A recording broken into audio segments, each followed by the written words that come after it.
दोस्तों मैं थोड़ा मेज़बान मियाँ मुहम्मद अफसल भट्टू। अज मैं थोड़े वास्ते लिया जनाब थॉमसन 85 HP का 85 हर्ट्ज पावर। इस दे पिछे ने जनाब 26 थाली वाली डिस्कां ते 26 इंच के इसके तवे ने अल मदीना इंजीनियर उकाड़ा दे बनिया हुई ने।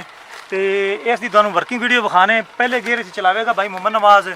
तो ग्राउंड स्पीड के हिसाब न जिन्हें ट्रैक्टर इनू खिंच सकता या जिस तरह की जमीन है उस तरीके की इनू स्पीड देगा।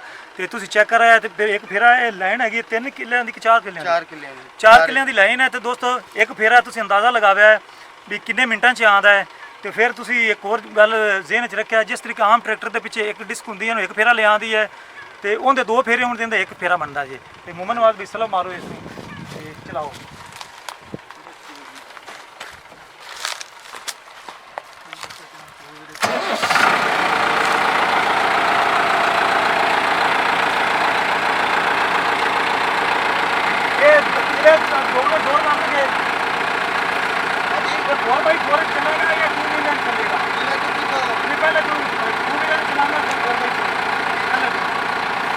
दोस्तों फेरा जनाब लिया पे 2 व्हीलर पिछले दोनों पहिए इसके जोर लगावे फिर एक फेरा 4x4 च लियावे।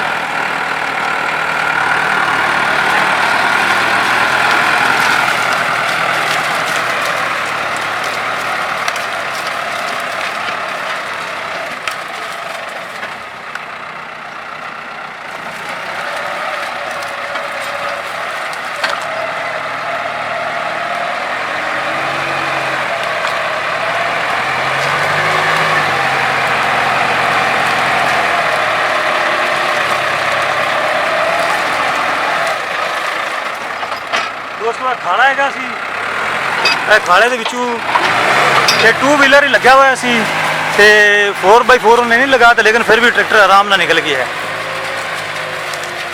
साइड वाला जोड़ा फेरा है खेलियाँ ये कवर करता पिया है। इस तो बाद हम चलावेगा जनाब सीधा। तो तुम जनाब इसकी वर्किंग वीडियो चेक करो।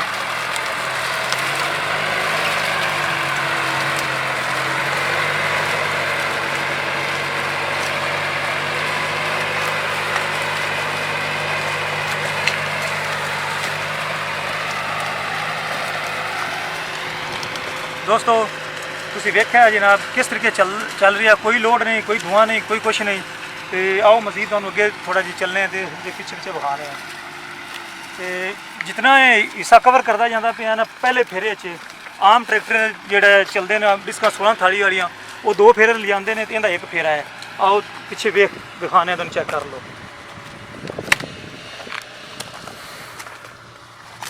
देख सकते जी दोस्तों आम जोड़ा है आम ट्रैक्टर नाल इहदा एक फेरा 2 फेरा कितना कवर करेगा। लेकिन इस वास्ते इसकी जी डीजल की खपत है ना वो थोड़ी हैगी तो टाइम भी थोड़ा लगाता है, डीजल की भी बचत करता है। तो इस ट्रैक्टर को मेरा ख्याल भी जोड़े बड़े जमींदार है ना जोड़े 50 किला कम से कम या 100 किले वाले ने उन्होंने चाहिए ट्रैक्टर खरीदना तो ये ना इनू इस्तेमाल करना। तो ट्रैक्टर जनाब 4 एकड़ की कन्नी तो गया है वो तो फेरा ले आता जनाब। तो आ वेख सकते जी जितना हिस्सा लै गया है बाकी गल वेख सकते जी 1 2 3 4 यह सारा जनाब हिस्सा है इसनों कवर करता आता है। तो बड़े आराम नाल चलता पिया है, किसी किस्म का कोई धुआं नहीं है, कोई लोड नहीं महसूस कराता पिया। तो तुसी खुद भी कैमरा लगा आने सलेंसर से तुम चेक कर लवे फिर इस बारे अपनी राय दे कीमती ताकि मजीद वीडियो नूं अच्छा तो अच्छा बनाइए तो अपने दोस्तों तक ना नवीं नवीं चीज़ां लैके आइए, खास करके थॉमसन के ट्रैक्टर। तो मैं कोशिश कराँगा इंशाअल्लाह ताला भी जिथे ट्रैक्टर लाहौर में खड़े है ने उत्थे इस तरह के खड़े ने या कैबिन बंद कैबिन वाले है ने वो सारे जितनी भी HP के है छोटे बड़े सारे वो सारे तुहानूं चेक करवावांगे तो उन्होंने कीमतां भी इंशाअल्लाह ताला बहुत जल्द दसांगे। चेक कर लो जनाब इस सलेंसर पहले चेक करो।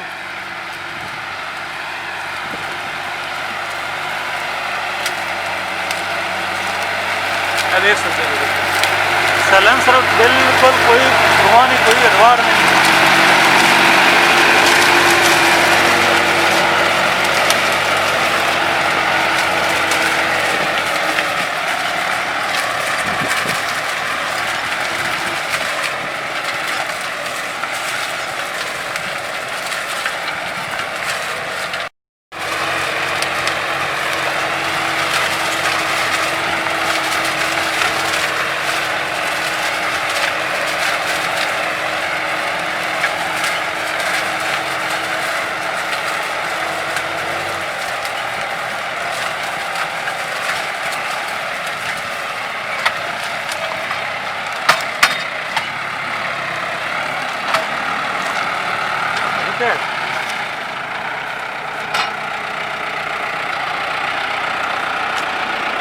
ਦੋਸਤੋ ਪਹਿਲੇ ਉਹ ਕਹਿੰਦਾ ਖਾਲੇ ਤੂੰ ਤਾਂ ਬੜੇ ਨਾ ਥੋੜੀ ਜਿਹੀ ਸਲਿੱਪ ਮਾਰੀ ਸੀ, ਤੇ ਹੁਣ ਉਹਨੂੰ ਕਹਿੰਦੇ ਉਸਤਾਦ ਨੂੰ 4x4 ਚ ਖਾਲੇ ਦੇ ਉੱਪਰ ਲਗਾ ਕੇ ਦਿਖਾਵੇ ਸਾਨੂੰ। ਉਹ ਤੋਂ ਜਿੱਥੇ ਇਹਨੇ ਸਲਿੱਪ ਮਾਰੀ ਹੈ ਚਾਰੇ ਪਈਆਂ ਨੂੰ ਜ਼ੋਰ ਦਵਾਓ ਉਹ ਲਗਾ ਕੇ ਦਿਖਾਓ।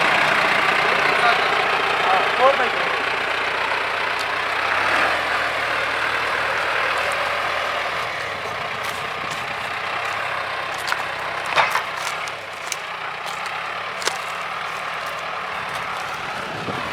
ਖਾਲਾ ਚੈੱਕ ਕਰ ਲਓ ਜਨਾਬ।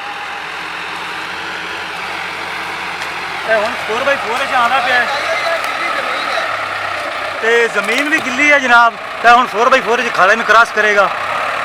ਤੇ ਪਹਿਲੇ 2 ਪਹੀਏ ਲਗਾ ਰਹੇ ਸੀ ਜ਼ੋਰ, ਜਿੰਦੀ ਵਜ੍ਹਾ ਨਾਲ ਸਲਿੱਪ ਮਾਰ ਰਿਹਾ ਸੀ, ਤੇ ਬਾਅਦ ਦੋਸਤਾਂ ਨੇ ਜਿਹਨੇ ਗਈ ਹੋਣੀ ਵੀ ਇਹ ਸਲਿੱਪ ਮਾਰ ਰਿਹਾ। ਤਾਂ ਹੁਣ ਤੁਸੀਂ ਵੇਖ ਸਕਦੇ ਜੇ ਕਿਸੇ ਕਿਸਮ ਦੀ ਕੋਈ ਸਲਿੱਪ ਨਹੀਂ 4x4 ਵਿੱਚ। ਤੇ ਬਹੁਤ ਵਧੀਆ ਜਨਾਬ।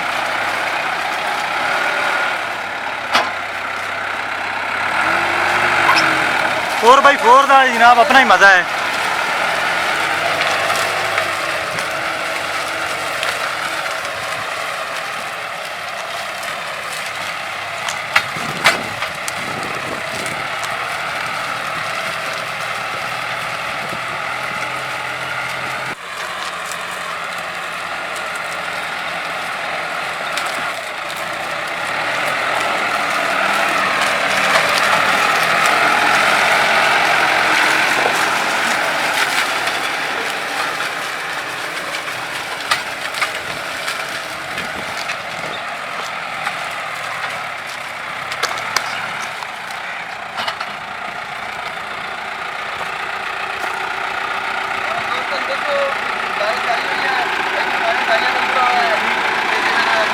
ਦੋਸਤੋ ਬਾਰਿਸ਼ ਦੀ ਵਜ੍ਹਾ ਨਾਲ ਜ਼ਮੀਨ ਵੀ ਗਿੱਲੀ ਹੈਗੀ ਸੀ, ਤੇ ਫਿਰ ਵੀ ਟਰੈਕਟਰ ਨੇ ਆਪਣੀ ਕਾਰਗੁਜ਼ਾਰੀ ਬਹੁਤ ਬਿਹਤਰ ਵਿਖਾਈ ਹੈ।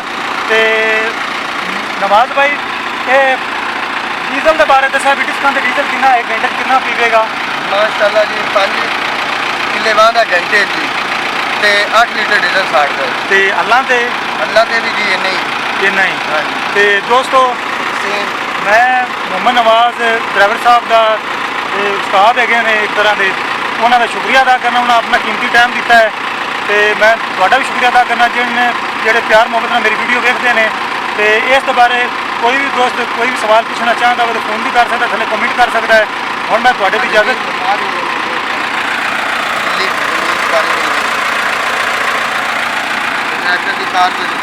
ਇਹ ਜ਼ਮੀਨ ਗਿੱਲੀ ਸੀ, ਤੇ ਹੁਣ ਮੈਂ ਤੁਹਾਡੇ ਤੋਂ ਦੋਸਤੋ ਇਜਾਜ਼ਤ ਚਾਹਨਾ। ਤੇ ਭਾਈ ਮੁਹੰਮਦ ਨਵਾਜ਼ ਦਾ ਇੱਕ ਵਾਰੀ ਫਿਰ ਸ਼ੁਕਰੀਆ, ਤੇ ਤੁਹਾਡਾ ਵੀ ਸ਼ੁਕਰੀਆ। ਤੇ ਅੱਲਾ ਹਾਫਿਜ਼। ਪਾਕਿस्तान जिंदाबाद।